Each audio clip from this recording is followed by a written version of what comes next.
Welcome, travelers of rest. I am your storyteller, and tonight I will accompany you on a slow and deep journey across the dark surface of the sea through ancient layers of waves, gently carrying your mind closer to a peaceful and profound sleep. But before sleep wraps its arms around you, please leave me a comment where you are listening, from what time it is, where you are, and if you have not already done so, subscribe to the channel before I open the Spellbook of Dreams. Tonight we will not enter a kingdom of castles, nor will we walk across the battlefields of ancient kings. We will descend into the sea, not the bright blue sea beneath the daylight sun, but a deep, cold, endless ocean where light slowly fades, where every sound grows distant, and where gigantic creatures once moved in silence, like ghosts of an ancient earth. There, millions of years ago, lived a predator with a name that sounded as if it had stepped out of myth Livyatan. An ancient whale, not gentle like the great filter-feeding giants of today, and not quite like the modern sperm whale that dives into darkness to hunt squid. Livyatan had massive teeth, powerful jaws, an enormous body, and may have hunted other whales in the Miocene ocean. So if this creature returned today, could it defeat the largest predators still alive? The great white shark, the killer whale, the sperm whale, or even the most fearsome predatory beasts on the planet. The story of Livyatan does not begin in the open sea, but in a coastal desert of Peru. Today, that place may make us think of stone, sand, dry wind, and the blinding white light of the sun. But if we grow quiet for a moment, if we imagine time flowing backward very slowly, that dry ground begins to soften into seafloor mud. The silent hills sink beneath the water. The desert wind becomes an ocean current. And where human feet now walk, gigantic creatures once drifted through a very ancient sea.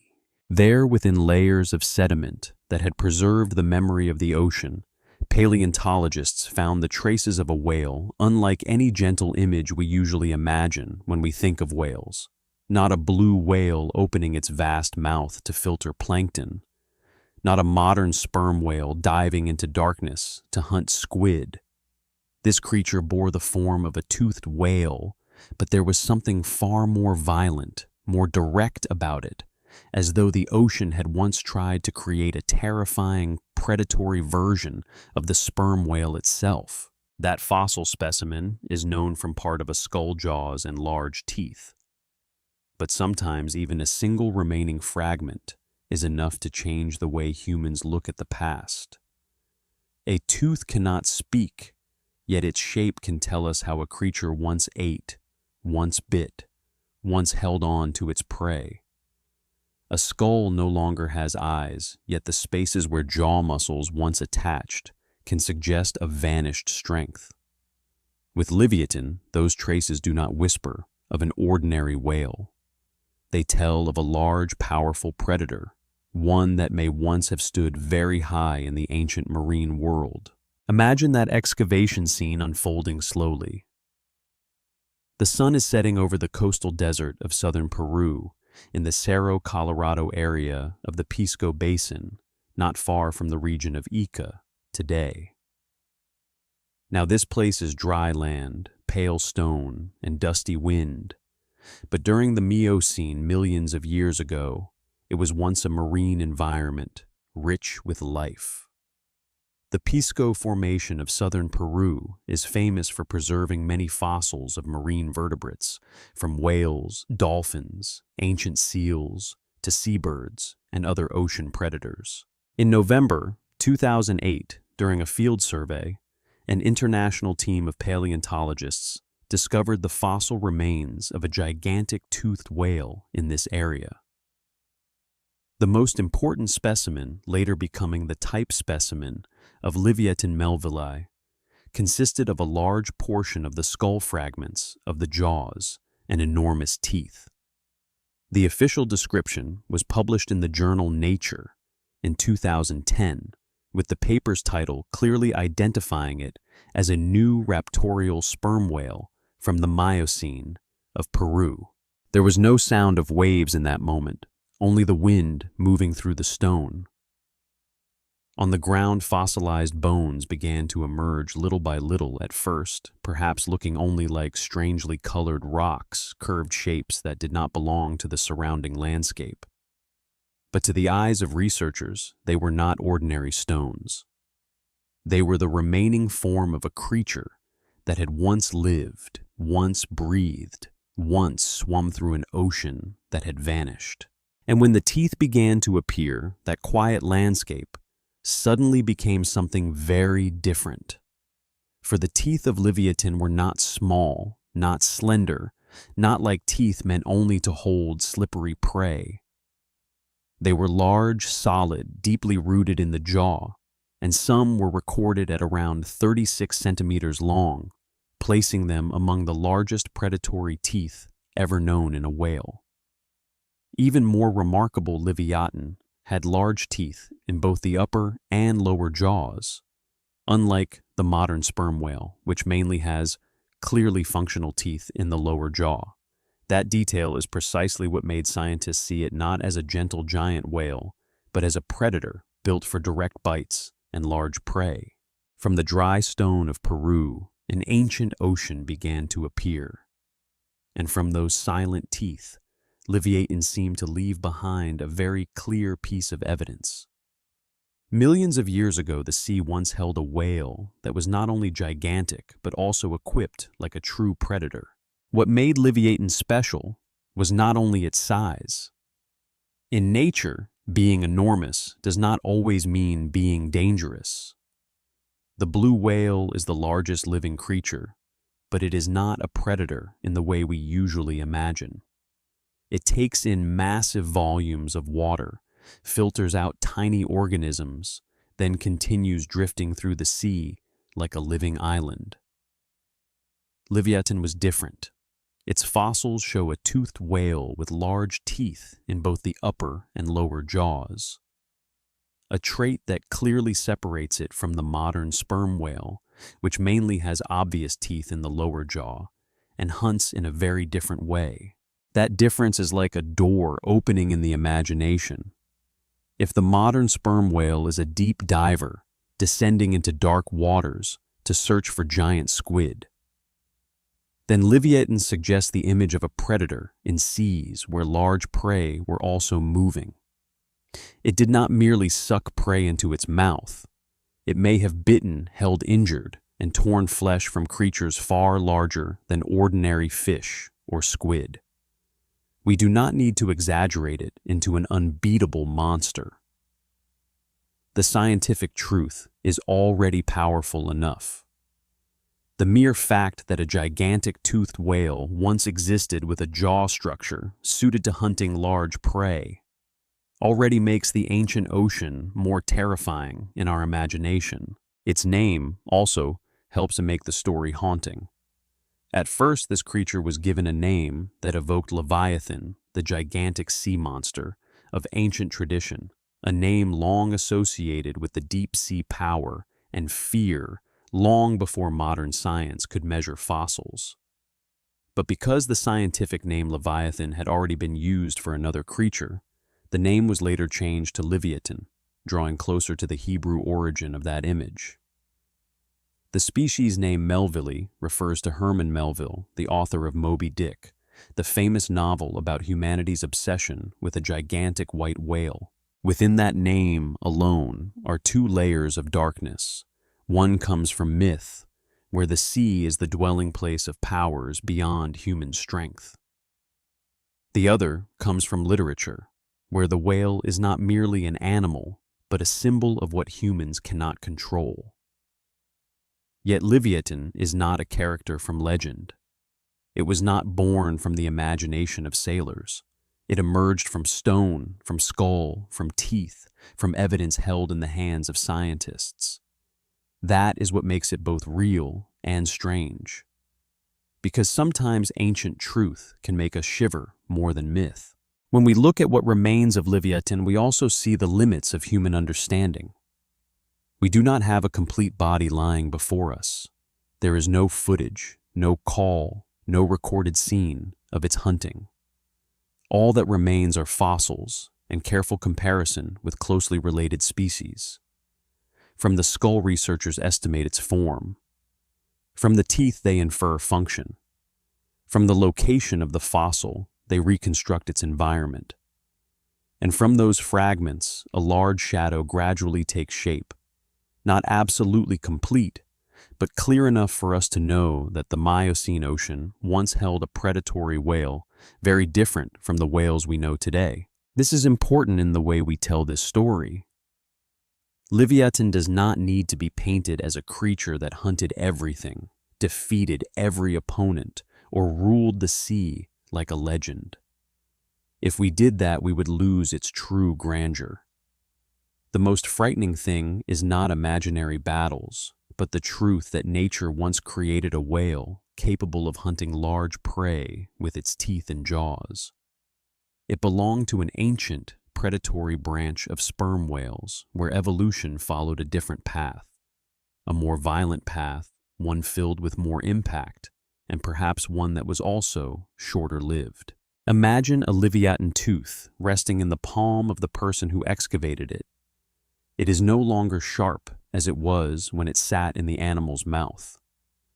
Time has taken away the glossy enamel, the colors of life, the warmth of the body that once surrounded it. But its shape still makes people stop. Because a tooth is very direct evidence. Bone can speak of size. A skull can speak of form. But teeth speak of meals. Teeth speak of the moment prey was captured. Teeth speak of how a creature placed itself within the food chain. With Livyatan, those teeth do not seem to belong to a creature that merely waited for small prey to drift into its mouth. They suggest a deliberate bite, a massive body moving closer, a gigantic head turning through the water, a silent moment before the jaws closed. And then, in our imagination, the ancient ocean is no longer a calm blue painting. It becomes a space full of movement, danger, and silent hunts that no creature ever recorded except the stone. But this first chapter is not meant to place Livyatan into battle with the predators of today. That will come later. First, we need to meet it the way humans met it, not while it was swimming, but through the traces it left behind. We need to stand before the old layers of stone, before the broken skull, before the unusually large teeth, and accept that this is not merely an ancient animal. This is a reminder that the sea was once different.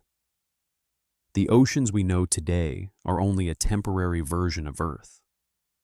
Before us, there were other worlds, and in those worlds, life experimented with forms that today remain only in museums and in imagination.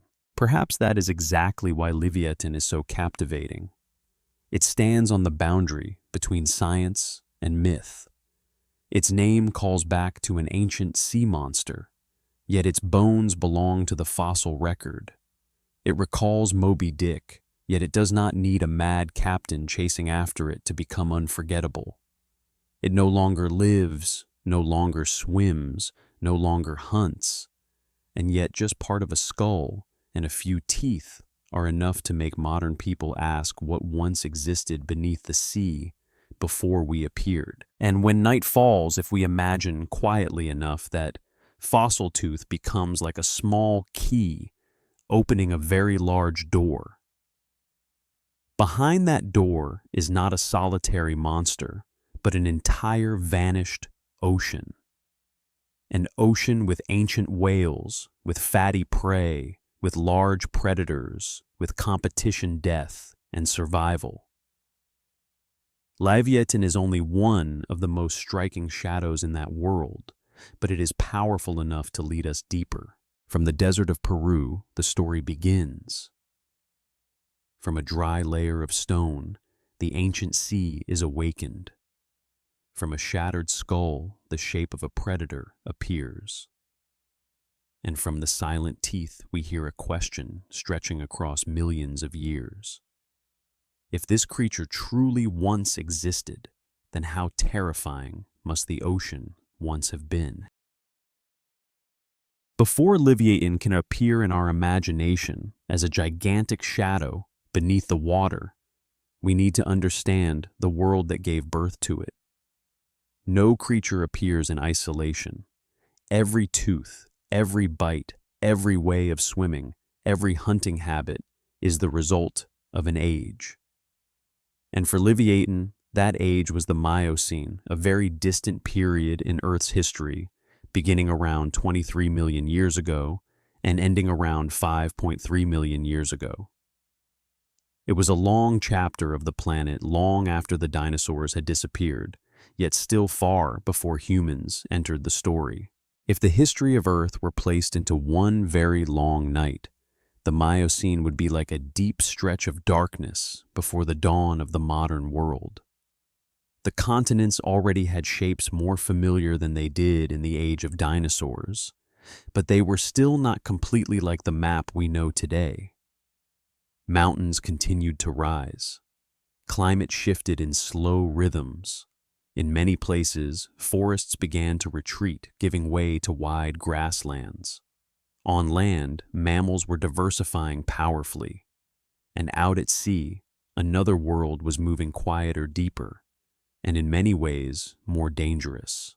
The Miocene is often divided into three parts: the early Miocene, the middle Miocene, and the late Miocene. Livyatan did not belong to the most distant beginning of this period, but is known from the middle part of the Miocene in the context of roughly 12 to 13 million years ago, according to the initial description of the research team studying the fossils in Peru. This is not a dry number. Let it slowly enter your imagination.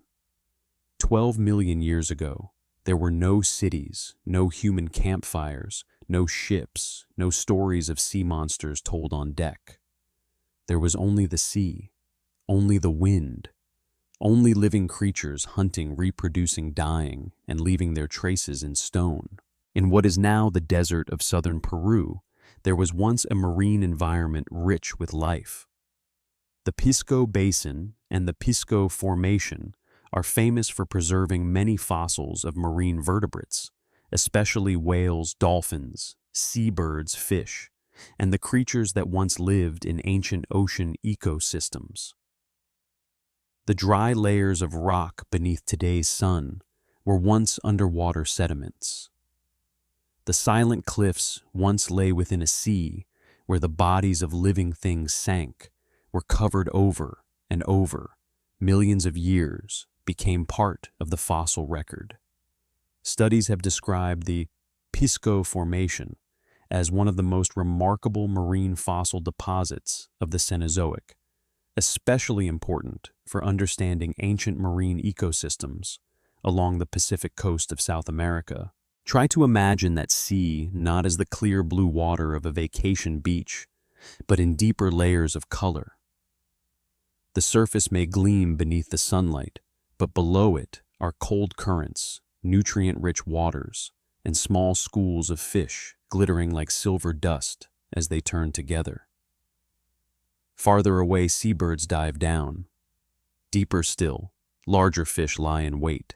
And within that space, ancient whales move according to their own rhythms, some feeding on tiny organisms, some hunting prey, some evolving along paths that today remain only in fragments of bone. This is the important point. Livyatan did not appear in an empty ocean. It appeared in a world filled with opportunity, but also filled with competition. The Miocene Ocean was a place where marine mammals were flourishing. Baleen whales, the group of filter-feeding whales that includes many large whales today, were becoming more diverse. Toothed whales were also branching into different directions. Some moved toward deep waters. Some lived closer to shore. Some were smaller and faster. And wherever there are many large creatures, nature often opens the way for even larger predators to appear. Picture a morning in the Miocene ocean. Sunlight pours down onto the surface of the sea, but as it passes through the water, it breaks into long, trembling streaks. A school of small fish turns all at once like a sheet of silver cloth being pulled through the water. In the distance, an ancient whale rises to breathe a burst of mist spraying from its blowhole before dissolving quickly into the wind. It does not know that below, in a darker layer of water, a large shadow may be moving in silence. No hurry, no display. In the sea, danger often arrives quietly. Livyatan suited that world because it was not merely large. It was large in the way of a predator. Its fossils, especially the skull and teeth, show that it belonged to an ancient group of sperm whales with a tendency toward hunting large prey, unlike the modern sperm whale, which is mainly known for deep diving and hunting squid. But in this chapter, we do not yet need to go deeply into each tooth or each mechanism of the bite. What matters first is this: a creature like Livyatan could only evolve if the ocean had enough food, enough large prey, and enough pressure to turn strength into a survival advantage. The Miocene was also a time when climate did not stand still. According to geological sources, this was a period with warmer phases, followed later by a gradual trend toward colder and drier conditions in many places. Climate change did not only affect the land, it affected the ocean, the currents, the supply of nutrients, the places where plankton grew, the places where fish gathered, and eventually the places where whales found food. In nature, a very small change at the lowest level of the food chain can echo all the way up to the largest predators. So, when we say Livyatan ruled, we should not understand that as meaning it swam across the entire ocean and defeated every creature it saw. Nature does not operate like a simple arena. A dominant predator does not always fight. It dominates through its position in the ecosystem. It may choose its prey. It may cause other creatures to change their behavior. It may exist as an invisible pressure, forcing weaker species to move differently, gather more tightly, or avoid certain waters. An ocean with Livyatan was an ocean where whales were not only gentle giants. To us today, whales are often associated with deep calls intelligence and the slow, almost sacred image of massive bodies moving through the sea. But in the Miocene, the story was more complex. Whales were not only symbols of peace. Some species may have been prey, some may have been rivals, and some, like Livyatan, were predators built to enter the most violent moments of collision in the sea. Listen to that world with your imagination. There are no ship engines, no artificial sonar, no city lights reflected on the surface of the water. There is only the sound of waves wind, great bodies rising to breathe, then sinking again. Beneath the surface, sound travels farther than it does in air. Every noise can be a signal, a school of fish changing direction, a young animal separated from its group, an unusual splash in the water. For marine creatures, the world is not only seen with the eyes. It is felt through vibrations, pressure-sent currents, and sound. In that setting, Livyatan did not need to hunt constantly. A large predator must conserve energy. It must choose the right moment. It must know when to approach, when to ignore, and when a prey animal is worth the risk. This is what makes the ancient ocean feel more real. No monster roars all the time. Most of the time, it simply swims. It breathes. It watches. It passes through nutrient-rich waters where currents carry life toward the surface. And when the opportunity comes, all the strength stored in that enormous body focuses into a single action.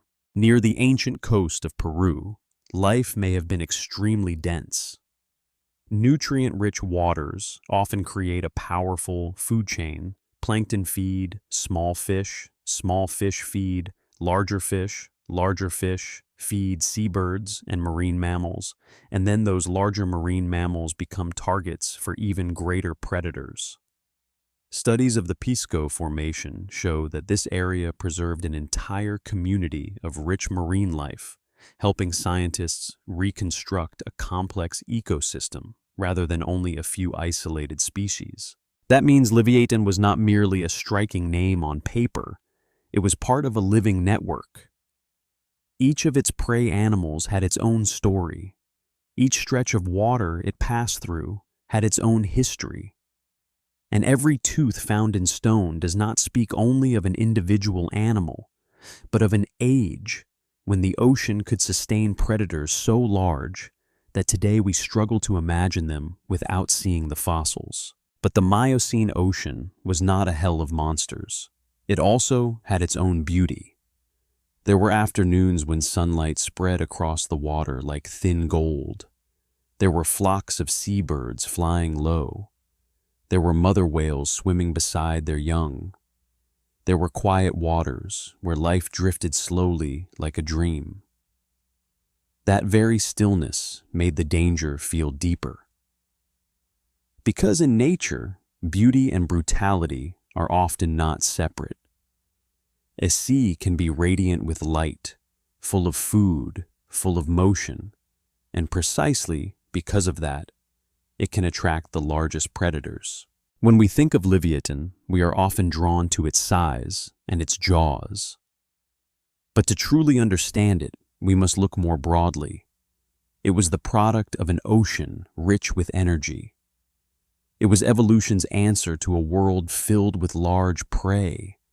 It was a shadow born from the abundance of the sea, not from emptiness. A poor ocean could not nourish a predator like that. A world without whales, without fish, without nutrient-rich currents, without fierce competition, would have no need for Livyatan. And then when we return to the number 12 million years ago, it no longer feels like a distant mark in time. It becomes a doorway. Behind that doorway is a younger planet, warmer during many phases, changing little by little. There are ancient seas that once covered places that are desert today. There are creatures that vanished but left their shapes in stone. There is a world where whales could be prey, predators, and witnesses to one of nature's grand experiments. But the Miocene is not only a number in a geology book, it was a world in transformation. The dinosaurs had vanished long before. Earth was no longer the planet of giant reptiles, but was moving deeply into the age of mammals. On land, forests in many places began to pull back, grasslands expanded, and the climate gradually shifted toward colder and drier conditions as in many regions. Herbivorous mammals ran across wider plains. Ancient relatives of elephants, horses, rhinoceroses, antelopes, camels, and many other modern groups of mammals were finding their places in a new world. The Miocene is often considered an important stage in the evolution of modern mammals, when many familiar animal families of today had already appeared in the fossil record. If seen from above Earth in that age, would look both familiar and strange. The continents had moved closer to their modern forms, but the world was still not entirely like the map we know today. Mountains continued to rise. Winds changed. Rains changed. Lands that had once been greener could gradually open into grasslands. And far offshore, the ocean was not still either. Ocean currents shifted with the global climate, changing the way nutrients were distributed beneath the sea. In some places, the ocean became richer. In food, plankton developed more strongly, small fish gathered in greater numbers, and from there, an entire food chain grew larger and stronger. Britannica notes that during the Miocene, the ocean experienced changes in circulation and nutrient distribution, causing biological productivity to increase in some regions and decrease in others. So, when we enter the Miocene ocean, we should not imagine an empty stretch of water with only a few gigantic monsters passing through it. It was a crowded world, layered full of sound and movement. In the upper waters, plankton drifted with the light. Schools of small fish glittered and changed direction like silver clouds. Larger fish cut silently through the water. Ancient sea turtles, rays, sharks, seabirds, and many kinds of marine mammals shared a vast living space that was far from peaceful. Studies of the Pisco Formation in Peru show that this region preserved fossils from many groups of marine animals, including whales, dolphins, seals, seabirds, turtles, crocodiles, sharks, rays, and bony fish, indicating that it was once a very rich marine ecosystem. Imagine a morning on that ancient sea. The sun has just risen, laying thin golden bands across the water. In the distance, a flock of seabirds glides low, then suddenly dives where small fish have gathered. Near the surface, several ancient baleen whales swim slowly through nutrient-rich water, opening their mouths to filter tiny organisms almost invisible to the human eye. They are not the gigantic blue whales of today, but they are part of an expanding evolutionary story. During the Miocene, whales diversified strongly in the oceans, and sharks also reached some of the greatest sizes in their evolutionary history. Beneath that quiet surface was a world of survival pressure. A young animal separated from its mother could become an opportunity. A wounded creature could attract predators. A school of fish suddenly changing direction could signal that something larger was approaching from the darker water. The Miocene Ocean was not frightening only because it contained gigantic creatures. It was frightening because every creature within it lived inside a tightly connected network.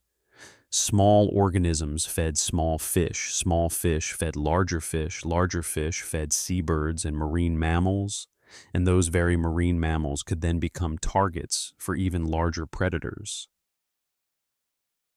Now imagine that we are underwater in a deep blue space slowly darkening around us. The light above still remains, but it has weakened, breaking into thin, trembling streaks. Sounds become more distant, slower, as if the entire ocean is holding its breath. And then, from the murky water ahead, a gigantic head emerges. It is not the long, slender head of a dolphin, not the wide, gentle mouth of a baleen whale, nor is it exactly like the modern sperm whale we know today. It feels heavier, more direct, like a mass of power being pushed through the water. That head is the center of the entire story of Livyatan, because for this creature, its weapons were not claws, not sharp fins, not venom, nor the quick speed of a small predatory fish. Its weapons lay in its skull, in its jaws, in its enormous teeth, and in the way its whole body was organized to turn a single bite into a decisive moment. Livyatan was a toothed whale belonging to an ancient group of sperm whales, but it did not hunt in the same way as the modern sperm whale. Today's sperm whale is the largest living toothed whale with an enormous head, often diving deep to hunt squidfish and other deep-sea creatures. NOAA notes that modern sperm whales have about 20 to 26 large teeth on each side of the lower jaw, while the teeth in the upper jaw rarely erupt through the gums. Livyatan was different. The fossils described from Peru show that it had large, solid teeth in both the upper and lower jaws. And that changes the entire way we imagine it. With the modern sperm whale, The mouth and teeth are not always the central image of a hunt built around biting and tearing. But with Livyatan, the teeth are powerful evidence. Those teeth were not merely large for the sake of appearance. They were traces of a function. Some teeth of Livyatan were recorded at around 36 centimeters long, including the root, and had a very solid structure, deeply anchored in the jaw. The 2010 description in Nature identified it as a large predatory sperm whale from Miocene Peru, living around 12 to 13 million years ago. Scientific summaries from the same period also emphasized that its teeth were longer than those of modern sperm whales, and that wear marks suggested the teeth could slide past one another during a bite, consistent with tearing flesh from large prey. Let us pause for a moment with that image. A tooth longer than an adult human hand, not lying alone like an object displayed in a museum, but once fixed inside the jaw of a living creature. When Livyatan opened its mouth underwater, those teeth were not merely a row of white spikes. They were a row of locks, a row of hooks, something made to hold on to whatever was struggling. In the ocean, prey does not stand still. It twists, lashes, its tail slips through the water, tries to escape. So, to hunt large creatures, size alone is not enough. A predator must have a way to grip to hold, to throw the prey off balance, and to inflict wounds large enough before the prey disappears into the open water. The terrifying thing about Livyatan is that it seems to have been equipped for exactly that kind of hunting. Large teeth in both jaws mean that when the mouth closed, the power did not come only from the lower jaw, striking against a softer upper surface, but from two rows of teeth working together in the clamp. We do not need to imagine a noisy bite like in a film. Underwater, everything can unfold more slowly, more heavily. A gigantic body moves closer. A great shadow falls over the prey. Then the jaws close, not like a small blade, but like a stone gate coming down. The skull was also part of that weapon. In large predators, the head is not only the place that holds the brain or the senses, it is the mechanical foundation of the bite. Jaw muscles need attachment points. Teeth need to be held firmly. Bone must withstand impact and twisting force when prey fights back. With Livyatan, the fossil skull that was found was large and preserved well enough for researchers to recognize that this was no ordinary toothed whale. Wired reporting on the 2010 Nature paper stated that the skull and jawbones of Livyatan were found in southern Peru in November 2008, that about 3/4 of the skull was preserved, and that through fossil comparisons, researchers estimated the animal to have been around 44 to 57 feet long, or roughly 13 to 17 meters. But in this story, numbers are not everything. What matters more is the sense of proportion. A head so large that it was not merely the front part of the body, but almost an entire hunting instrument. In modern sperm whales, the enormous head contains the spermaceti organ connected to sound and deep-diving life. NOAA describes the sperm whale's head as possibly making up about 1/3 of its body length. With Livyatan, we cannot see it as a simple copy of today's sperm whale, but its close relationship allows us to imagine an animal that had the foundation of a large-toothed whale while also carrying a far more direct predatory jaw. Here we should avoid a common mistake when telling stories about prehistoric creatures, turning everything into an absolute bite force number. With Livyatan, we do not have a living body to measure. No one can place a sensor inside its jaws, and no one can travel back to the Miocene to witness the exact attack. What science has are fossils anatomical comparisons, wear marks on teeth, jaw shape, tooth strength, and its relationship to other toothed whales. So, instead of claiming too confidently how powerful its bite was, the more accurate way to say it is this: the tooth and jaw structure of Livyatan indicates that it was a large predator capable of biting, holding, and tearing large prey, unlike the feeding path of the modern sperm whale, which is mainly associated with suction and deep diving. Imagine a hunt that does not need to be seen in full. A medium-sized baleen whale is moving through nutrient-rich water. It rises, breathes out a pale white column of mist, then dives again, its large body drifting slowly through the light. Around it are smaller movements, fish, seabirds, currents, glimmers of brightness. But below, in a deeper layer of water, Livyatan may be approaching. It does not need to be as fast as an arrow. With a large body, each stroke of the tail pushes it forward with weight and momentum. It chooses its angle of approach. It narrows the distance. And when the distance is close enough, the strength of the entire body is driven into the head and jaws. A large predator does not need teeth only to kill. It needs strategy so it does not injure itself. Large prey are dangerous too. A tail strike, a wrong collision, a failed attack can cost a predator energy, cause injury, or make it lose a vital opportunity to survive. So Livyatan probably did not rush blindly at everything. It may have chosen prey that was weaker, younger, separated from the group, or caught in an unfavorable position. This is a familiar principle in natural hunting. The greatest strength often comes with restraint. A skilled predator is not the one that attacks the most, but the one that knows when an attack is worth making. The teeth of Livyatan also tell a story about food. According to researchers, reported by wired wear marks on the teeth suggested that they could slide past one another while biting, consistent with the ability to tear flesh. The research team suggested that Livyatan may have fed on medium-sized baleen whales because their blubber would have been an extremely rich source of energy. This makes the image of Livyatan clearer.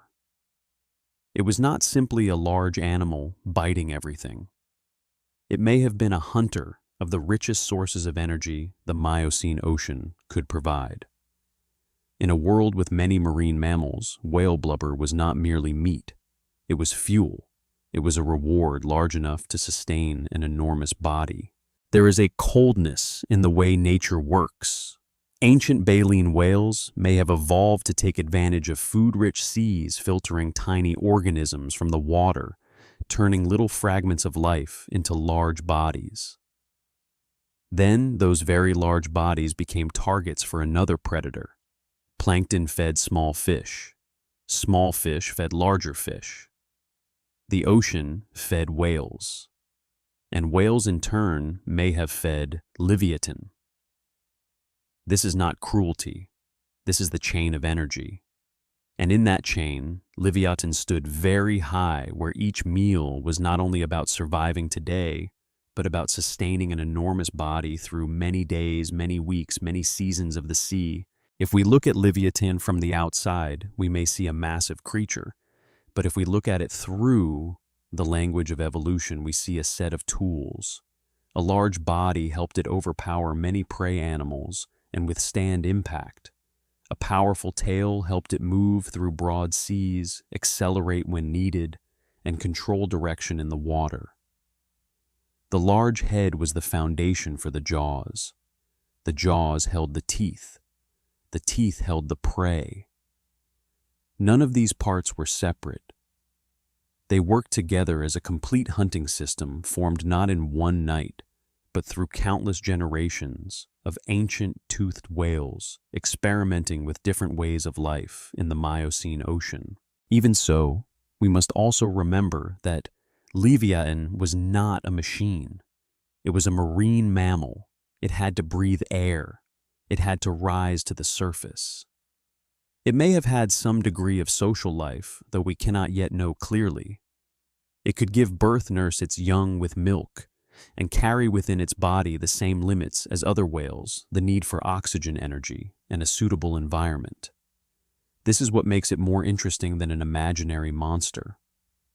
It was not immortal. It was not all-powerful. It was strong, but it still belonged to the laws of life.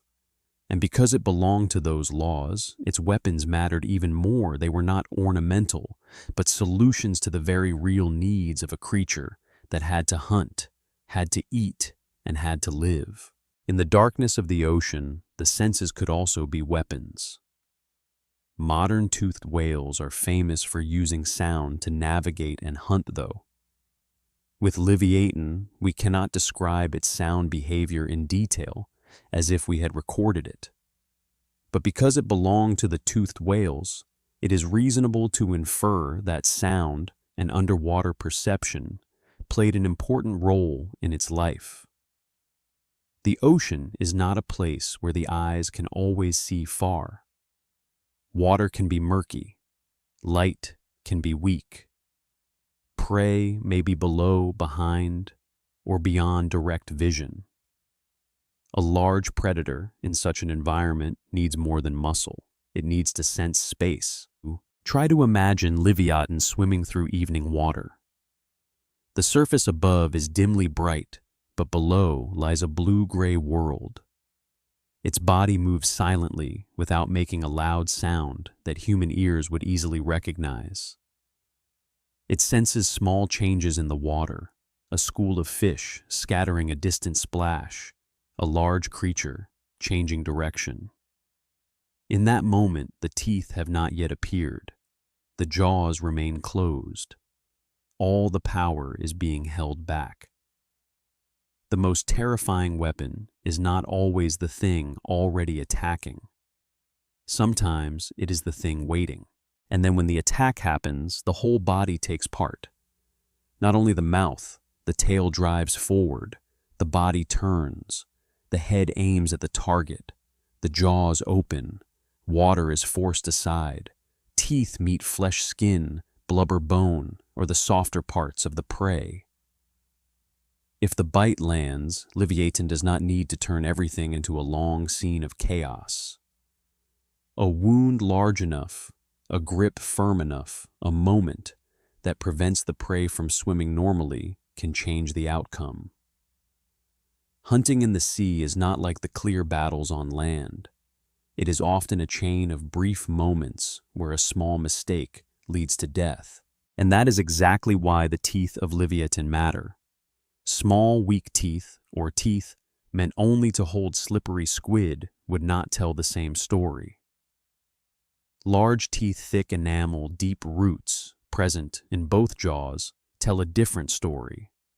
The story of gripping large prey as it fights back. The story of a bite as a tool for hunting marine mammals. The story of an ancient branch of sperm whales that did not choose the deep-diving squid hunting path of its most famous descendant today, but instead chose the path of becoming a whale that hunted whales. At this point, Livyatan begins to appear more clearly. It is not only a powerful name, not only a strange fossil, not only a sea monster named after legend. It was a creature with a very specific set of weapons, a gigantic body to overpower a large head, to absorb force and guide the bite, a strong set of jaws to lock onto prey, enormous teeth to hold and tear, and a life belonging to the energy-rich seas of the Miocene. Each part of that body contributed to its role in the ecosystem. And perhaps what makes Livyatan unforgettable is not only that it could kill large prey. What is even more memorable is that it breaks the familiar image we have of whales. We often think of whales as gentle giants beings that sing beneath the sea, enormous bodies drifting through the water like ancient memories of the planet. But Livyatan reminds us that whales also have a violent history. In their family tree, There were once branches that did not lead toward gentleness, but toward teeth, jaws, bites, and hunting. Standing before the fossil jaws of Livyatan in our imagination, we are not only looking at a dead animal, we are looking at a question nature once asked: if a whale did not filter food, if a whale did not only dive down to hunt squid, if a whale evolved to confront large prey directly in the open sea, what would it look like? The answer lies in those teeth, in that skull, in the name Livyatan. An answer written in bone, in stone, and in time. Now, after we have crossed the desert of Peru, after we have seen the Miocene Ocean open in our imagination, and after we have come close to the enormous jaws of Livyatan, we can return to the question that began this entire journey. If Livyatan appeared in the ocean today, could it defeat the largest predators still alive? Imagine the sea at dusk. The last light of day spreads across the water in faint silver streaks. A great white shark is patrolling near waters where seals gather. Farther away, a pod of orcas moves in formation, their black dorsal fins cutting through the surface like slow blades. In deeper water offshore, a mature sperm whale rises to breathe after a long dive into the darkness. All of them are remarkable creatures. All of them hold their own place in the modern ocean. But then from a place that does not belong to this age, another shadow appears. Not a shark, not a dolphin, not a gentle filter-feeding whale. It is Livyatan, the gigantic toothed whale of the Miocene, a creature once described as a large predatory sperm whale with a powerful skull, a short and broad snout, and enormous teeth in both jaws. National Geographic describes Livyatan as being about 13.5 to 18.5 meters long, not necessarily larger than the modern sperm whale, but more terrifying in its predatory structure, a mouthful of huge teeth not built for suction feeding, but for biting, holding, and tearing large prey. But to answer this question fairly, we should not create a battle as if it were a legend. The ocean is not an arena. Predators do not line up to throw themselves at one another. They avoid risk when they can. They hunt when they have an advantage. They leave when the cost is too high. So this chapter will not ask which animal is cooler. We will ask a more accurate question if we consider size weapons, environment strategy, and hunting behavior. Would Livyatan hold an advantage or a disadvantage against each modern opponent? The first opponent is the great white shark. In popular imagination, the great white shark is almost the symbol of fear in the deep sea. The mere sight of a dorsal fin sliding across the water is enough for humans to think of jaws, blood, a sudden bite, and the darkness beneath their feet. The great white shark is one of the most famous predators of the modern ocean. It has a torpedo-shaped body, powerful muscles, triangular serrated teeth, and a very effective ability to ambush. NOAA states that great white sharks can reach about 20 feet in length, weigh more than 4,000 pounds, feed on fish invertebrates and marine mammals, and that large individuals often gather near seals, sea lions, and may also feed on whale carcasses. But when placed beside Livyatan, the terror of the great white shark begins to shift in scale. A large great white shark may be a nightmare to seals, sea lions, large fish, and even to humans in the imagination. But beside a mature Livyatan, it is no longer an equal monster. It becomes a much smaller predator, faster in certain situations, more agile in coastal waters, but lacking the mass and power needed to confront a gigantic predatory whale directly. Imagine that scene slowly. A great white shark moves beneath the surface, its gray body blending into the pale light above. It is accustomed to attacking by surprise. It surges upward from below, bites hard, then withdraws, leaving the prey to lose blood or weaken. That strategy is extremely effective against seals. But Livyatan is not a seal. Its body is far larger, far thicker, far heavier. A bite from a great white shark could cause injury, but to bring down a creature the size of Livyatan, it would need more than a single strike. If the two creatures met in open water, the great white would probably avoid the encounter rather than charge in. That is more consistent with nature.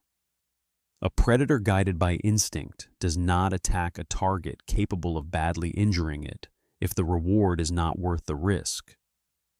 A collision from Livyatan's body, a turn of its head, or worse, a successful bite from its enormous jaws could turn the great white shark from predator into victim. So, in the hypothetical confrontation between a mature Livyatan and a large great white shark, the reasonable conclusion is this: Livyatan has an overwhelming advantage.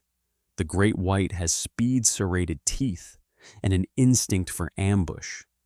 But Livyatan has large jaws, deep-rooted teeth, a whale's body, and the ability to inflict serious injury with one direct bite.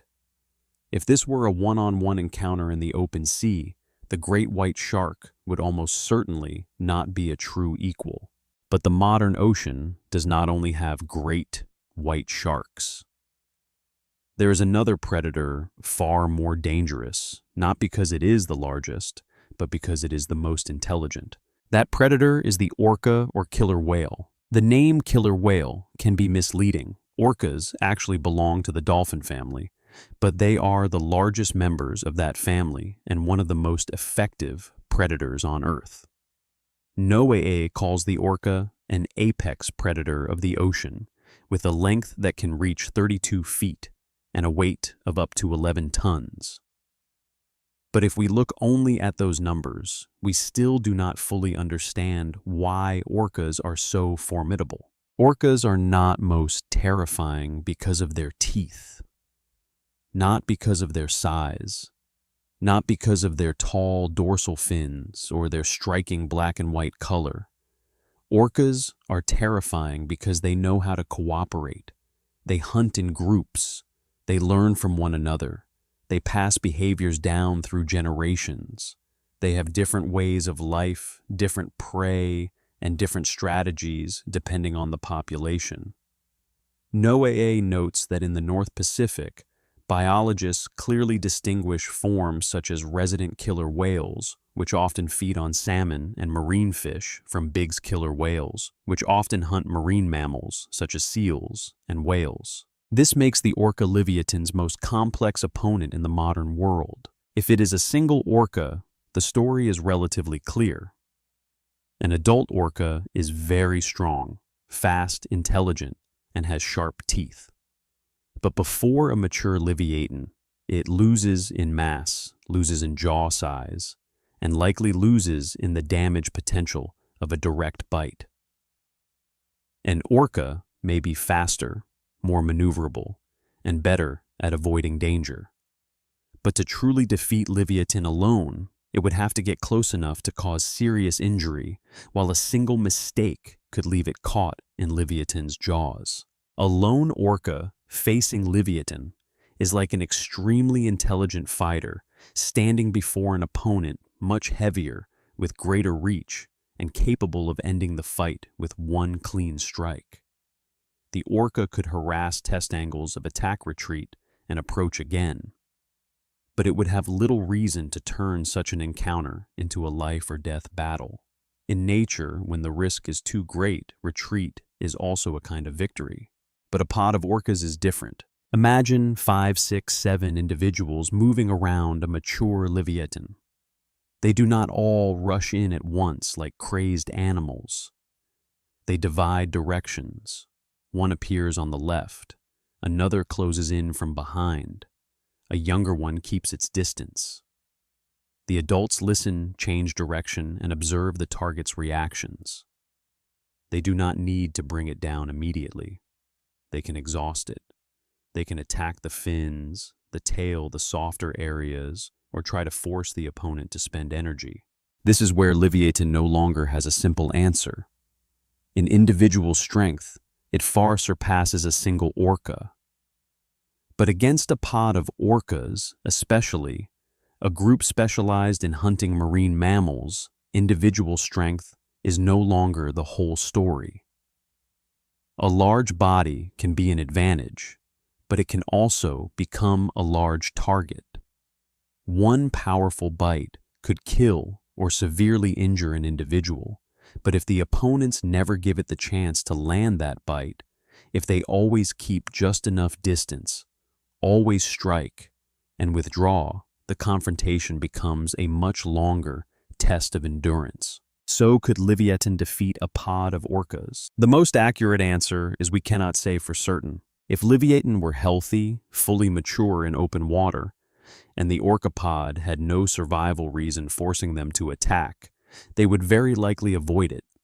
They would not need to risk themselves against a predatory whale with such terrifying jaws. But if we place them in a hypothetical situation where confrontation is unavoidable, a pod of orcas would be the most dangerous modern opponent for Livyatan, not because each individual is stronger, but because the group could turn one giant into a surrounded target. So, the best conclusion is this: Livyatan could defeat a lone orca. But against a coordinated pod of orcas, the outcome becomes much more open. Livyatan would still be the stronger individual creature, but orcas possess something gigantic teeth cannot replace: group strategy learning and social intelligence. Now we come to the third opponent, and also the strangest one, the modern sperm whale. This is not a confrontation between two entirely unrelated species. It is more like placing an ancient ghost beside its living relative. The modern sperm whale is the largest living-toothed whale. It has an enormous head, a long body, an astonishing ability to dive deep, and a life tied to dark waters. Noah describes the sperm whale's head as making up about 1/3 of its body length. They have 20 to 26 large teeth on each side of the lower jaw, while teeth in the upper jaw rarely erupt through the gums. Sperm whales hunt through deep dives that often descend to around 2,000 feet and can last about 45 minutes, feeding on squid sharks' rays and deep water fish. If the great white shark is ambush and the orca is group strategy, then the sperm whale is another kind of power, the power of depth, endurance, and mass. A mature male sperm whale is not easy prey. It has a gigantic body, great stamina, can dive deep, and can use its head, tail, and body to defend itself. In modern natural history, the sperm whale is not an animal that other predators easily bring down. Even orcas, when hunting large whales, often choose young or weakened individuals or rely on group strength over a long period of time. A healthy adult male sperm whale is an opponent that any predator would have to consider carefully. But Livyatan differs from the modern sperm whale in the most important point of this chapter, the weapons of the mouth. Today's sperm whale has prominent teeth in the lower jaw, while the upper jaw usually lacks clearly functional teeth. It is not known as a whale that bites and tears large whales at the surface. It is a specialist of deep dives of sound, of darkness of giant squid, and waters where the human eye cannot follow. Livyatan, by contrast, is known from fossil structures showing large teeth in both jaws, a powerful skull, and the ability to hunt large prey through direct biting. National Geographic emphasizes that Livyatan was not a suction feeder like the modern sperm whale, but had a mouthful of large teeth for biting and tearing flesh. If these two creatures met, it would not only be a contest of size, it would be a collision between two ways of life. The modern sperm whale represents depth. Livyatan represents the bite. The sperm whale descends into darkness, hunts creatures of the deep sea, and returns to the surface to breathe and rest. Livyatan, according to what the fossils suggest, may have been a hunter of larger prey in waters where direct impact mattered more. One is a gigantic diver. The other is an ancient whale hunter. In a direct confrontation, Livyatan has the advantage in jaws and teeth. If it landed a bite, the injury could be far more serious than a bite from a modern sperm whale. But the modern sperm whale might have an advantage in size, in some large individuals, in endurance, and in the ability to retreat into deeper water. A real encounter, if it could happen, would probably not become a prolonged fight to the death. Both are large marine mammals. Both need to breathe. Both have far too much to lose if badly injured. If we must offer a conclusion for the hypothetical scenario, we can say this against a lone modern sperm whale. Livyatan has a clear advantage in predatory weaponry, especially with teeth in both jaws and a bite adapted for large prey. But the modern sperm whale is not an easy target. It is the heaviest opponent when judged by individual mass, and a mature male sperm whale could make Livyatan pay dearly if the encounter unfolded the wrong way. So, among the three main opponents in this chapter, each species represents a different kind of danger. The great white shark is the fear of ambush. It is dangerous to much smaller prey, especially in coastal areas and places where seals gather. But against a mature Livyatan, it is far too outmatched in size and direct power. The orca is the fear of intelligence. One individual orca is not an equal opponent for Livyatan, but an organized pod of orcas is a real challenge. They may not be stronger, but they can be smarter in a collective way. The sperm whale is the fear of mass and depth. It does not have whale hunting jaws like Livyatan, but it is Livyatan's gigantic modern relative, a creature large enough that it should never be taken lightly. And it is precisely these differences that make the question, could Livyatan defeat them, more interesting? Because there is no single answer for every situation. In a one-on-one encounter in open water with a healthy, mature Livyatan, it could overpower the great white shark. It would have an advantage over a lone orca. It would hold a weapon advantage over the modern sperm whale, though the sperm whale should not be considered weak.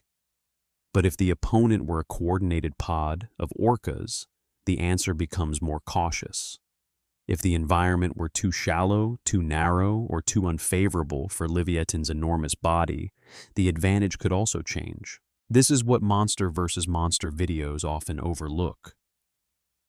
In nature, victory does not belong only to the animal with the larger jaws. It belongs to the animal that meets the right circumstances at the right time, from the right angle, against the right target. A smaller shark can survive by not fighting. A pod of orcas can win by never allowing the opponent to deliver its decisive bite. A sperm whale can avoid disaster by retreating into a place where the opponent cannot easily follow. And Livyatan, no matter how terrifying it may be, is still a living creature within the limits of its own body. Its mere presence would be enough to change everything. A body from another age carrying jaws that the ocean no longer produces today. A large predatory whale placed among the world of great white sharks, orcas, and modern sperm whales makes us realize that natural history is not a straight line from weak to strong. Some ancient creatures were not inferior to the present. Some predators vanished, not because they were small or insignificant, but because the world that once sustained them vanished as well. And after all these comparisons, our temporary answer is this: yes. Livyatan could defeat many of the largest predators alive today in direct confrontation especially one-on-one. But victory in a hypothetical battle is not the same as the ability to dominate the entire modern ocean, because the larger question waiting ahead is no longer whom Livyatan could defeat. The larger question is this: if it truly returned, would today's ocean still have enough space, enough food, enough silence, and enough wilderness for a predator like Livyatan to survive for long? After placing Livyatan beside the great white shark, the orca, and the modern sperm whale, we can easily be drawn into a very simple thought. If it was that strong, if it had jaws that large, if its teeth were once made to hunt gigantic prey, then perhaps Livyatan would enter today's ocean like a king returning to its throne. But the sea is not as simple as a throne. The ocean does not grant dominion to the creature with the largest teeth. It does not only ask who bites harder, who is longer, who is heavier, or who is more terrifying in a confrontation.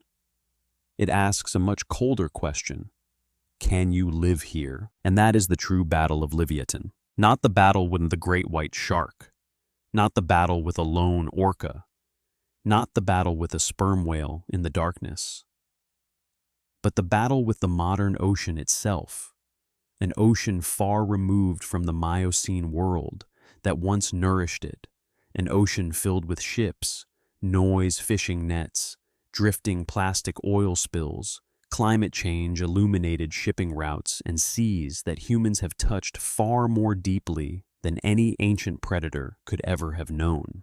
Imagine Livyatan no longer appearing in the Miocene ocean, but rising into the sea of today. It breaks the surface at dawn. Its first breath erupts into a white column of mist. Before it is no longer the primal world of ancient currents where sound came mostly from waves, wind, the seafloor fish whales, and distant storms. Now, beneath the surface, there is a different kind of music. The engines of cargo ships tremble across tens of kilometers. Propellers grind the water into a heavy, steady rhythm. Sonar drilling seismic surveys fishing boats, and the distant noise of cities all travel down into the sea. NOAA emphasizes that sound is an extremely effective means of communication underwater, especially for many marine species, and the agency is monitoring the impact of human-made noise on the ocean soundscape. If Livyatan, like other toothed whales, relied on sound to perceive the world, then the modern ocean may no longer be a quiet place for it to listen. In the sea, sound is not merely noise. It is a map. It is distance. It is a sign of prey, of companions, of danger, of rocky shores, of depth. For whales, sound can be part of how they navigate, find food, and maintain contact across vast spaces. NOAA states that noise can disrupt behavior, affect hearing, mask important sounds, and increase stress in whales. Imagine an ancient creature, born in a world of natural sound, now forced to swim through an ocean filled with strange vibrations. It hears metallic rhythms that do not belong to fish, do not belong to stone, do not belong to storms. It senses noisy paths stretching across the sea like invisible scratches. In a confrontation with a shark, its teeth might help it. In a confrontation with a noisy ocean, its teeth are almost useless. Then comes the question of space. Livyatan was not a small creature that could hide within a coral reef, not an agile fish living around river mouths, not a hunter that could be satisfied with a few scattered small meals. A gigantic body needs a vast ocean. It needs waters deep enough to move through, open enough to hunt, rich enough in life to sustain its body.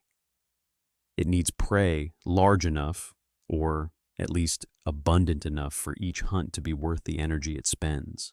In the Miocene, as we have seen, nutrient-rich seas, ancient whale populations, and rich coastal ecosystems may have created a suitable environment for a predator like Livyatan.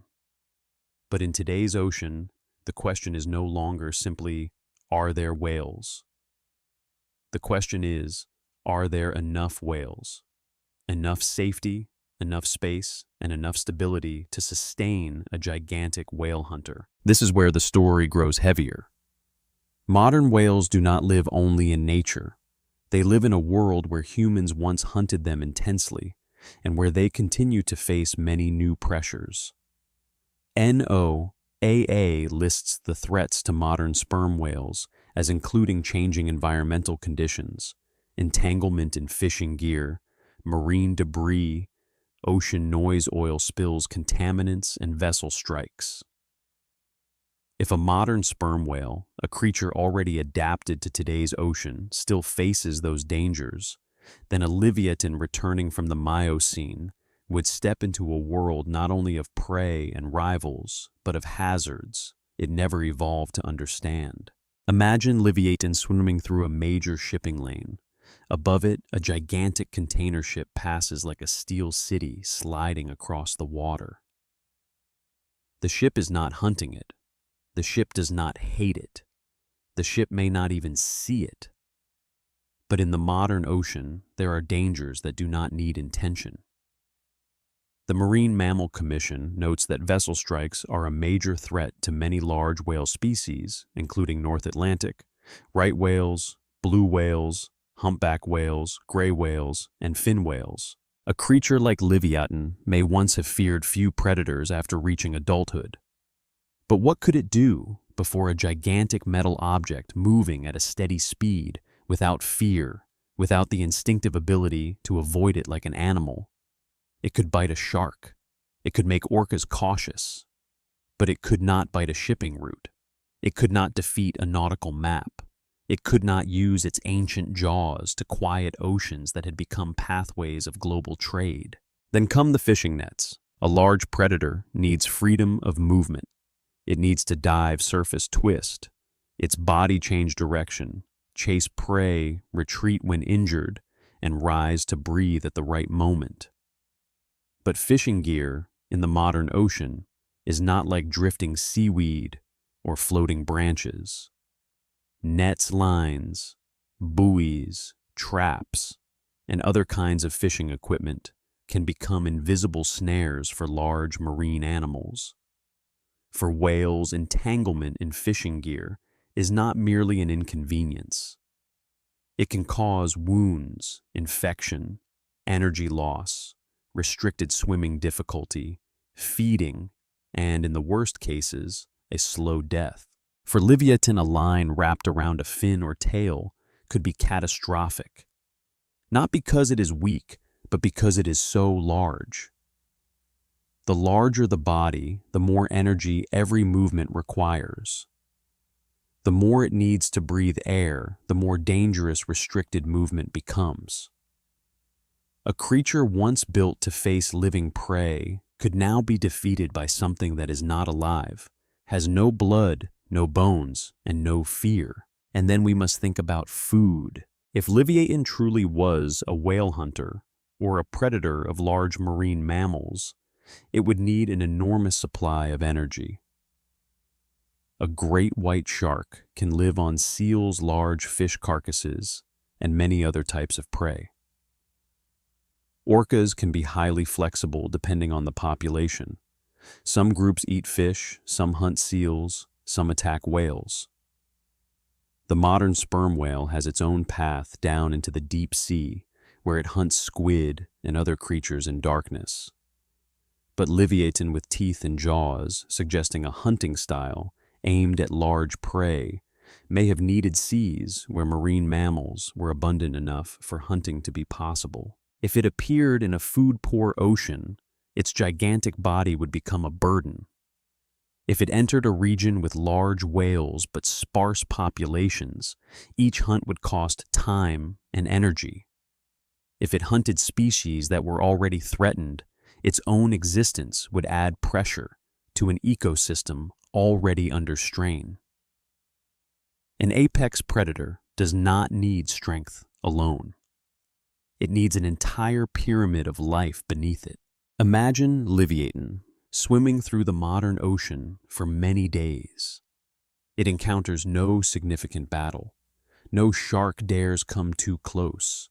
No pod of orcas wishes to take the risk. No rival rises to challenge it, as in the stories humans like to tell. But every day it must find food. Every day it must spend energy.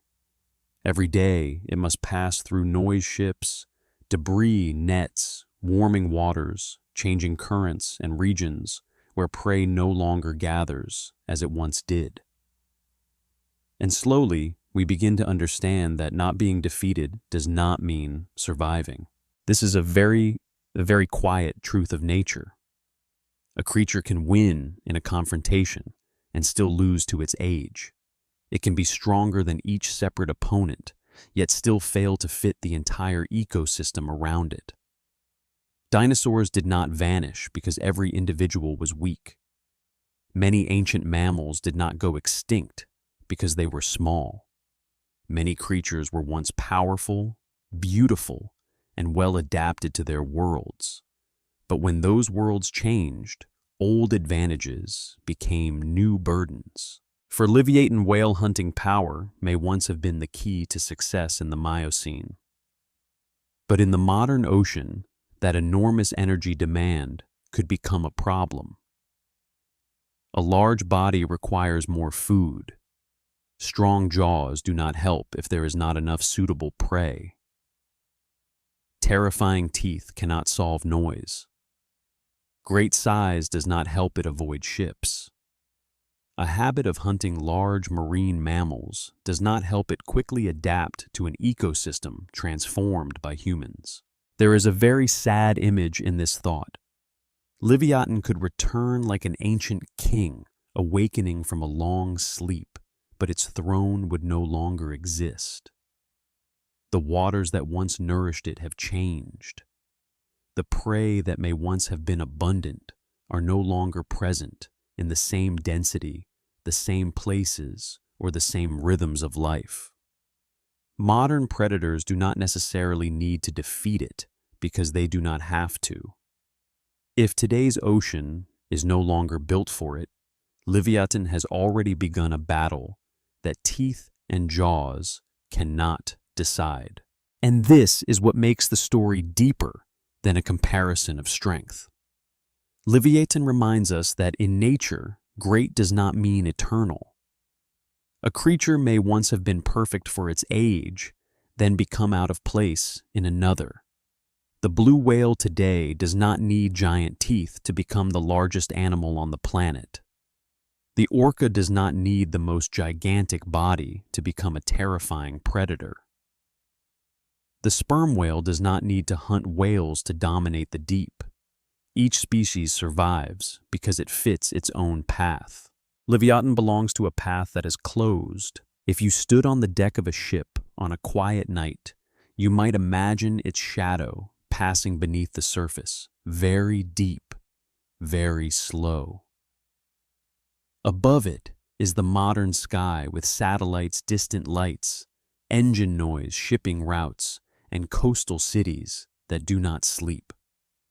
Below is a creature from another ocean, carrying in its bones the memory of a time when the sea was wild in a way we can barely imagine. It is still strong, it is still terrifying, but it no longer certainly belongs here.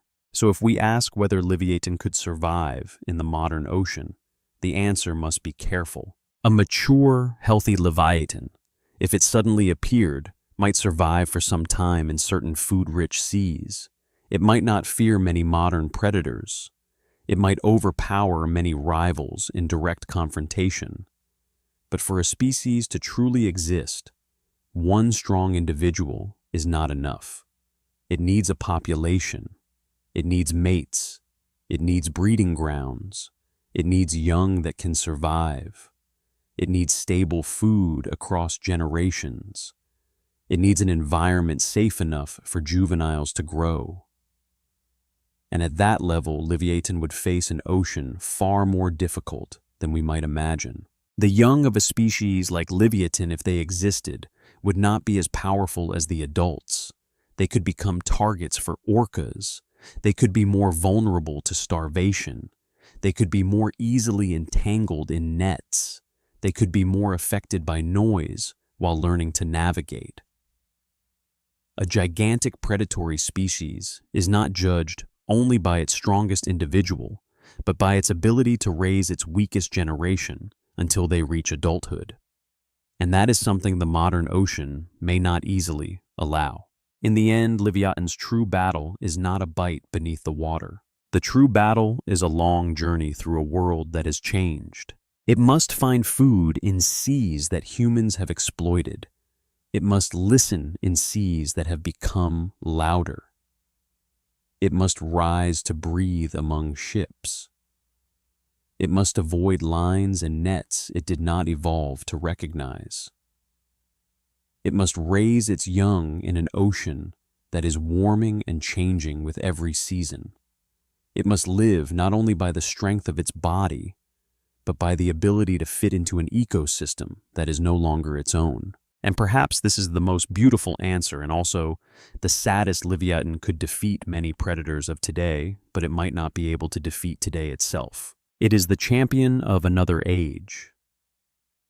A creature forged by the Miocene ocean, by large prey, by energy-rich seas, by a world without ship propellers, without nylon nets, without offshore drilling, without oil spills, and without shipping lanes cutting across migration routes. When we place it in the present, we are not only bringing back an ancient animal, we are also bringing back the question of how fragile strength can be.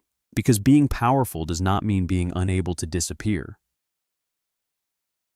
If Livyatan was the gigantic predatory whale of the Miocene, then Megalodon was the gigantic shark that made the ancient ocean almost impossible for modern human eyes to imagine. One was a toothed whale breathing air, carrying within its body the intelligence and strength of a marine mammal. The other was a colossal shark, known mainly through its enormous teeth and scattered fossil traces across ancient oceans. These two creatures do not belong to myth, even though their names and forms can easily make us think of myth. They belong to the true history of Earth. The first thing that must be made clear is this: we have no direct evidence that Livyatan and Megalodon ever fought in one specific encounter. No fossil records a complete confrontation like a picture frozen in stone. But we do know that their timelines overlapped. Livyatan melvillei was described from the fossil of a large predatory sperm whale in Peru from the Miocene around 12 to 13 million years ago, according to the original description. Megalodon, now often called Otodus megalodon, lived from roughly 23 million to 3.6 million years ago, meaning it existed within the same broad period in which Livyatan appeared. And that is enough to open a very large door. Imagine the Miocene ocean not as a stage for a single ruler, not Livyatan swimming alone through the sea, making every other creature disappear, not Megalodon reigning as an absolute king in every body of water. The real ocean was far more complex. It had many layers, many regions, many prey animals, many predators, and many different ways of life existing together. There were nearshore waters full of fish, seabirds, and marine mammals. There were deeper, colder regions where sound traveled far and light slowly faded.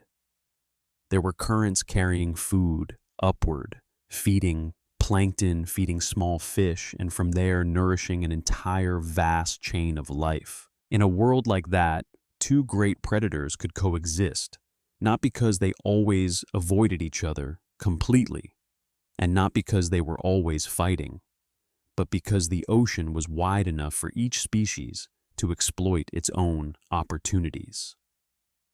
Megalodon could hunt many kinds of large prey.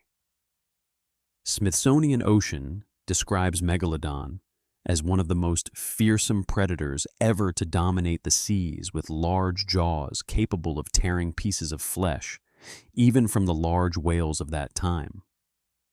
Livyatan, meanwhile, was described as a large predatory sperm whale with a skull jaws and enormous teeth suited for capturing large prey, unlike the modern sperm whale, which specializes in suction feeding in the deep sea. So, if they shared the same world, what would that ocean have looked like? Let us move slowly into an afternoon of the Miocene. The sun is sinking lower, its light slanting down onto the sea in long golden streaks. Above, seabirds circle, sometimes diving toward places where small fish have gathered. Beneath the bright layer of water, schools of fish move like silver sheets, separating and coming together again by wordless signals. Farther away, an ancient whale rises to breathe. Mist sprays upward and dissolves into the warm air. It lowers itself, its back curving through the surface, then slowly disappears. But in that ocean, great life always carried great danger. In one direction, Livyatan may be moving like a heavy mass of darkness. It does not need to rush constantly. It has the body of a predatory whale, a large head, powerful jaws, deeply rooted teeth, and the ability to choose a target rich enough in energy to be worth the hunt. In another direction, Megalodon may be patrolling the open water. It does not breathe air, does not need to rise, according to the rhythm of a mammal, and belongs entirely to underwater life, moving silently through the sea with a different kind of power. If Livyatan is the fear that comes from the bite of a toothed whale, then Megalodon is the fear that comes from the jaw of a gigantic shark. What we know about Megalodon comes mainly from teeth and some vertebrae, because a shark's skeleton is made of cartilage and is harder to fossilize than the bones of whales. This makes Megalodon feel like a shadow reconstructed from the weapons it left behind. But those teeth alone can say a great deal. They are large, thick, serrated along the edges, replaced continuously throughout the shark's life, and have been found in many places around the world. The Natural History Museum records Megalodon as the largest shark ever known and one of the largest fish ever to have existed. Imagine a Megalodon tooth resting in the palm of your hand. It is not like a Livyatan tooth. Livyatan's tooth is the tooth of a marine mammal, long, solid, deeply rooted, used in the jaw of a predatory whale.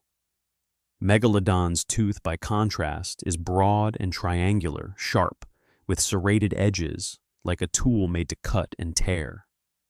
One side resembles large stakes meant to hold and pierce prey. The other resembles stone blades arranged in rows inside a wide mouth. Those two kinds of teeth speak of two different ways of inflicting injury.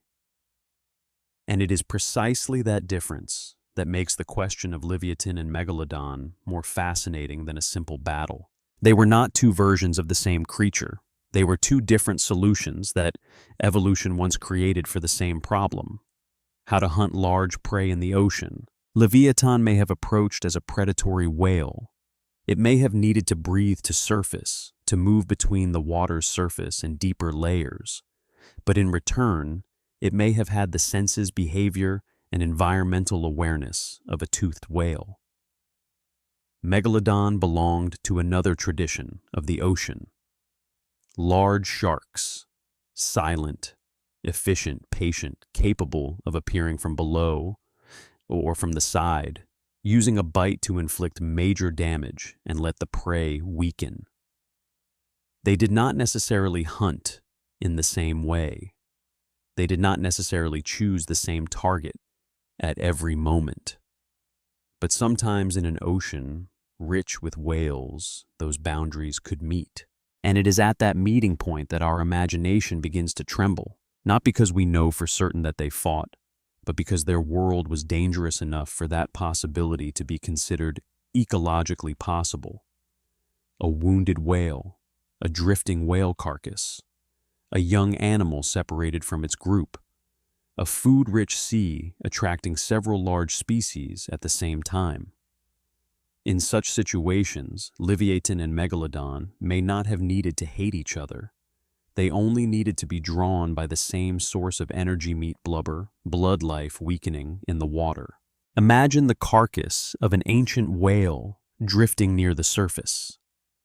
To humans, it would be a sorrowful image. To the ocean, it would be a feast. Small fish come first, then larger fish. Seabirds gather above. Scent and chemical signals spread through the water. From far away, a megalodon may be drawn in. From another direction, Livyatan may also sense the opportunity. Here, the encounter does not need to begin with hunting.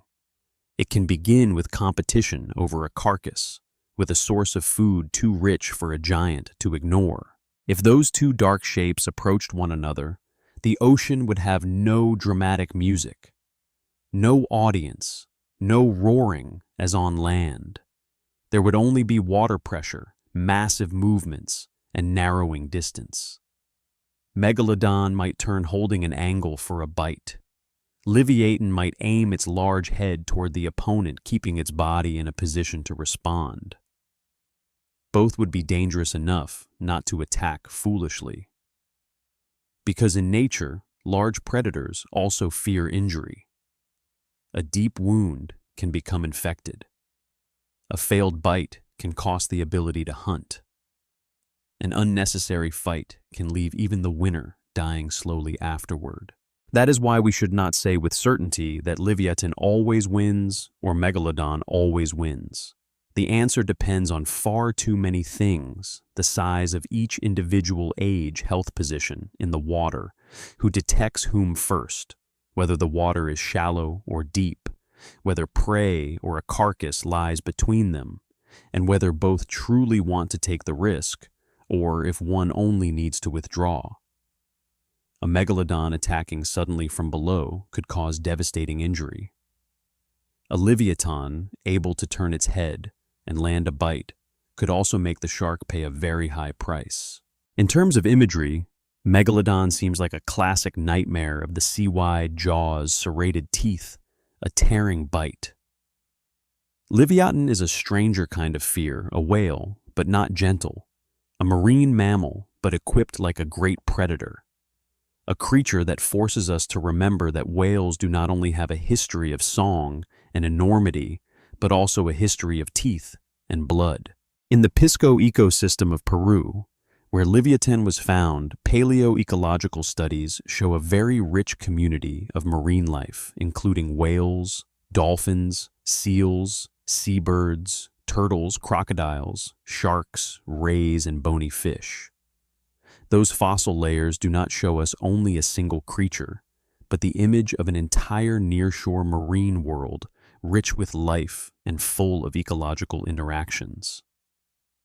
In a world like that, Livyatan and Megalodon were not merely two striking names. They were two different peaks of a vast living network, and perhaps this is the most important point of this chapter. Livyatan was not powerful because it lived in a weak world. Megalodon was not terrifying because it had no rivals. On the contrary, the very fact that they shared the same broad age shows that the Miocene ocean may have produced many gigantic predators at once. It was a world rich enough in energy to nourish large bodies, rich enough in prey to create many hunting strategies, harsh enough for teeth bites and enormous bodies to become real advantages. Think about that quietly. Today, the great white shark is already enough to frighten humans. The orca is enough to astonish us with its intelligence. The sperm whale is enough to overwhelm us with its size and depth. But there was once a time when the ocean held both Megalodon and Livyatan within the same evolutionary picture. A gigantic shark capable of tearing into whales. A predatory whale with large teeth in both jaws. Neither of them was a legend. Both were evidence that the ancient sea once experimented with forms of power that the modern world no longer preserves. If one day, in imagination, we see Livyatan and Megalodon passing through the same waters, perhaps the most memorable scene is not the moment they bite each other. Perhaps it is the moment before that, when both recognize the presence of the other, when the sea grows quieter, when the small fish scatter, when an ancient whale in the distance changes direction, when the two largest predators of that water measure distance, assess risk, and understand that what stands before them is not ordinary prey.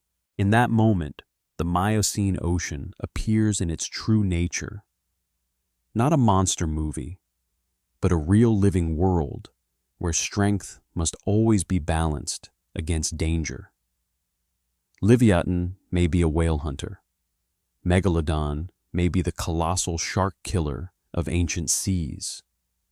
But when they stand before each other, both are still living creatures forced to calculate to conserve energy and to avoid the costly price of an unnecessary wound. And then perhaps one of them leaves, not because it is weak, but because nature often does not waste strength on battles that do not need to happen. Megalodon dives into darker water, its large tail pushing it farther away. Livyatan turns its gigantic body, sliding through the blue-gray layer of water, returning to its own path of hunting. The sea above remains bright. Seabirds still fly. Small fish slowly gather again. The ocean continues breathing, as though two legends had just passed through without leaving any sound on the surface. But in stone, their traces remain. Megalodon teeth lie scattered through the fossil record like blades from a lost age. Livyatan's skull and teeth lie in the sediments of Peru, as a reminder that whales once had branches far more violently predatory than the familiar image we know today. And when scientists piece together each fragment of evidence, the ancient ocean is no longer a vague emptiness far away. It becomes a world with form, with predators, with prey, with competition, with possibilities never captured by a camera, yet still real enough to leave us silent. So perhaps the question, Livyatan or Megalodon, who would win, is not the deepest question. The deeper question is this: how rich, wild, and harsh must an ocean have been to give birth to both? And once we understand that Livyatan is no longer a solitary monster, Megalodon is no longer the only shadow in the sea. They become two symbols of the same age, an age when the ocean could nourish gigantic predators and eventually could take them away as well. In the final chapter, we will come to the unavoidable question: if Livyatan was so powerful, if it once lived in a world that also had Megalodon, if it had teeth and jaws, so terrifying that we still speak of them today, then why did it disappear? And perhaps the answer will remind us that in the history of Earth, even the strongest creatures are only travelers passing through time. After everything we have passed through, the final question is no longer how powerful Livyatan was, nor is it still whether it could defeat the great white shark, the orca, the modern sperm whale, or even stand beside the colossal shadow of Megalodon. The deeper, quieter, and perhaps sadder question is this: if Livyatan was once one of the most terrifying predators in the ocean, why is it no longer here? Imagine the Miocene ocean one final time. The sea is still vast. The waters still move. Small fish still turn in glittering schools. Seabirds still dive from the sky. Ancient whales still rise to breathe in the light. And somewhere below, Livyatan still swims past, carrying its great head, its powerful jaws, its enormous teeth, and the strength of an age when the sea once nourished gigantic predators. But every age has its limits. Livyatan did not disappear because it was weak. That is the first thing we need to understand. A creature does not have to be weak in order to go extinct. In Earth's history, many species were once extremely successful in their own environments. But when those environments changed, their old advantages were no longer enough. Strength cannot protect a species from climate change. Large teeth cannot preserve a food supply if prey begins to decline. A gigantic body is no longer an advantage if the ocean no longer has enough energy to sustain it.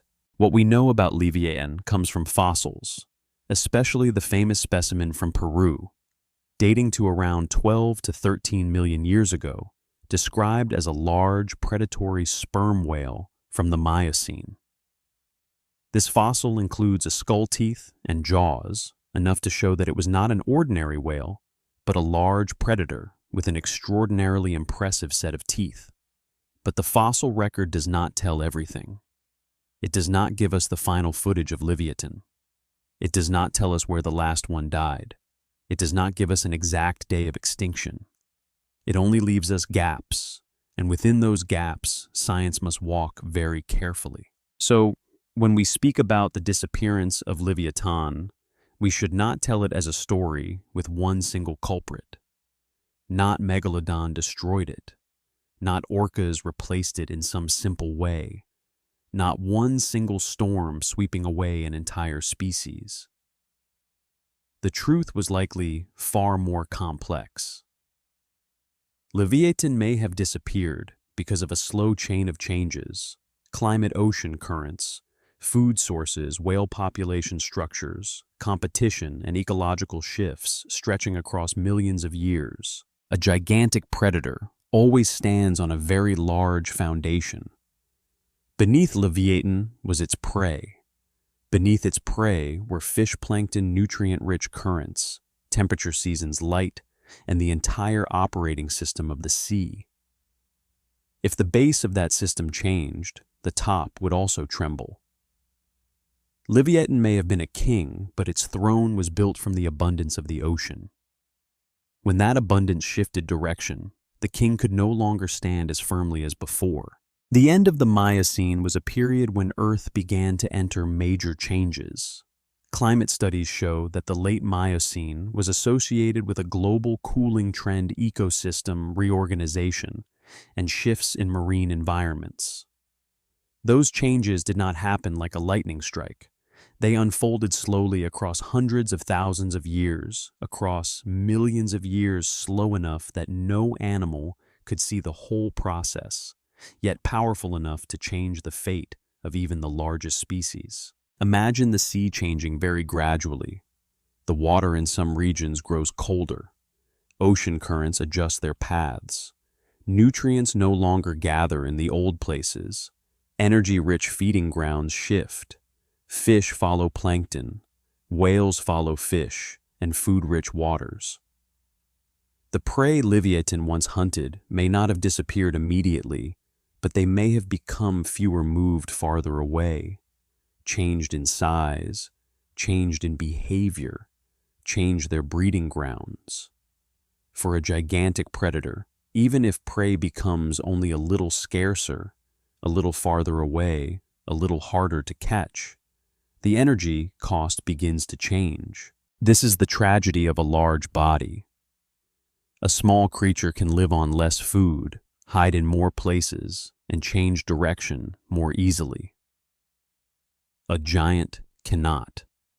It needs more energy. It needs large meals. It needs an ocean capable of giving back more than the energy it spends on each hunt.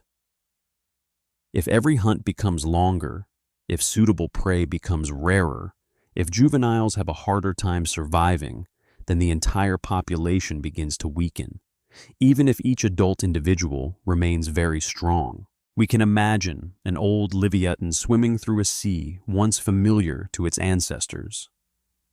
Where there may once have been many medium-sized whales, now the water is emptier. It is still powerful. Its tail stroke is still heavy. Its jaws could still crush into prey if it had the chance. But there are fewer chances. Each hungry day stretches longer. Each failed hunt becomes more costly. The animal does not understand the idea of climate change. It does not know about ecosystem reorganization. It does not know that ocean currents are rewriting the food map of the world. It only knows that the sea is no longer the same.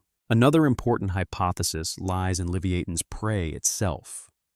If Livyatan truly hunted medium-sized baleen whales or large blubber-rich marine mammals, then its fate was tightly bound to the fate of those animals. In baleen whale evolution, studies show that the history of this group included periods of expansion change and loss of diversity connected to environmental shifts during the Cenozoic. Put more simply, the whales that served as prey did not remain still in time either. They evolved, redistributed themselves, some groups declined, and some adapted in other directions. For a specialized predator, changes in prey are a matter of survival. If the prey becomes too small, it does not provide enough energy. If the prey becomes larger faster, travels farther, or gathers in places harder to reach, the predator must pay a higher cost. If the prey migrates seasonally into other waters, Livyatan must follow, but following means spending energy, facing new environments, new competition, and new risks. And if young Livyatans could not keep pace with those changes, the population would begin to decline from within. A species does not necessarily end with the last adult being killed. Sometimes the end begins with young animals that cannot grow, with mothers that do not have enough food to nurse their young, with breeding grounds that are no longer safe, with migration distances becoming longer, with feeding seasons arriving later, with survival rates falling little by little so slightly that no animal can perceive it yet enough that over thousands of generations, an entire lineage fades from the fossil record. We also need to place Livyatan within the broader picture of large marine predators. Megalodon did not last forever either. Although it appeared for longer and disappeared later, then Livyatan Megalodon itself shared the fate of a super predator dependent on large marine ecosystems. Research on Megalodon shows that the youngest reliable fossil records belong to the early Pliocene, and its extinction is placed at around 3.6 million years ago. This reminds us that not only Livyatan, but also other gigantic marine predators could be vulnerable when the ocean changed.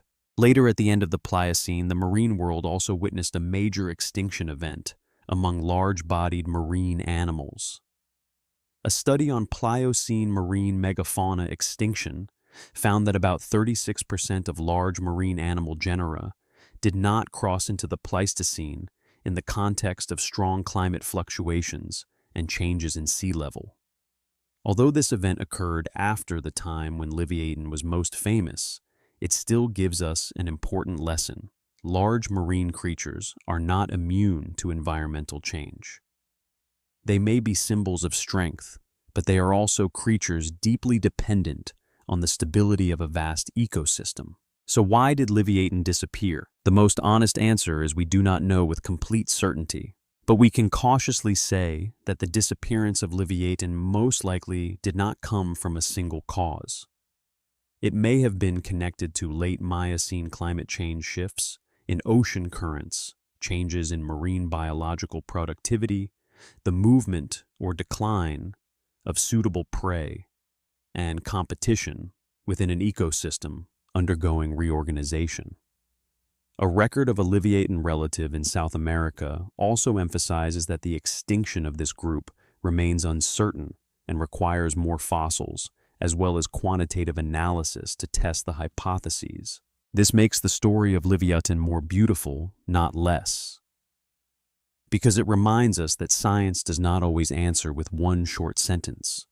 Sometimes science answers with humility, by saying this is what we know, this is what we infer, and this is the darkness still waiting for more evidence.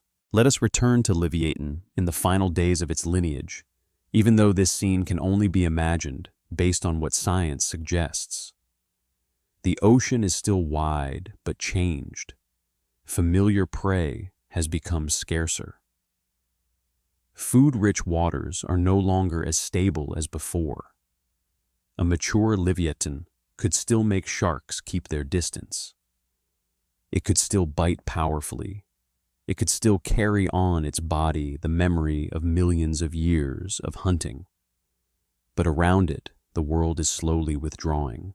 There is no drumbeat announcing the end, no clear day of apocalypse, only a gradual fading, fewer individuals, fewer young surviving, fewer suitable seas, fewer encounters between members of the same species. And then, at some point, in some ocean, the final Livyatan breathes out, one last time, sinks beneath the water, and disappears from the living world. Its body may be broken down by small fish, seafloor creatures, and time. Its bones may sink into sediment. Most of it may never fossilize.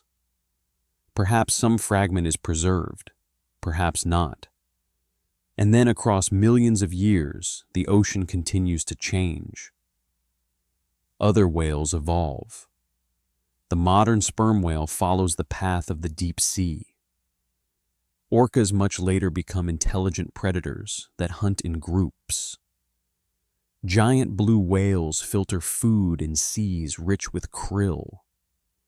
The world does not stop because Livyatan disappears. That is a very quiet truth of natural history. No species is the eternal center of Earth. Every species, no matter how large, lives only within the span of time its environment allows. Livyatan once belonged to the Miocene ocean. It was not wrong. It did not fail in the ordinary sense. It did exactly what evolution gave it to do, become a large predator in a world that could nourish a large predator. But when that world changed, its path came to an end. And perhaps this is why the story of Livyatan captivates us. It is not only a story about teeth, not only a story about jaws, not only a story about an ancient whale that could make the great white shark of today seem small. It is a story about the limits of strength, about the fact that even the most terrifying creatures do not stand outside the flow of time, about an ocean that once held predators we now know only through stone, through fossils, through teeth lying silent in museums. If Livyatan were still alive, perhaps humans would fear it. We would place cameras underwater. We would track its movements. We would debate whether it was more dangerous than an orca, stronger than a sperm whale, more terrifying than a great white shark. But because it has disappeared, we look at it with a different emotion, fear, sorrow, and wonder all at once. It becomes a shadow of the past, reminding us that Earth once contained worlds very different from our own, and that no world lasts forever. Imagine one last time a Livyatan tooth resting in the stone of Peru. It is silent. It no longer bites. It no longer holds prey. It no longer belongs to the jaw of a creature swimming through dark water. But it still does one strange thing. It opens an entire ocean. From that tooth, we see the Miocene. We see ancient whales. We see Megalodon. We see currents changing direction. We see prey disappearing. We see strength becoming out of time. We see a great predator not defeated in a battle, but taken away by time. And as this story comes to a close, our answer becomes clearer. Livyatan may have defeated many opponents in its lifetime. It may have caused ancient whales to avoid certain waters. It may once have been one of the greatest fears beneath the surface of the sea. But in the end, no creature can defeat the transformation of an entire planet. The ocean gave birth to it. The ocean nourished it. And then when the ocean changed, the ocean quietly carried it into the past. Livyatan disappeared, but its story remains.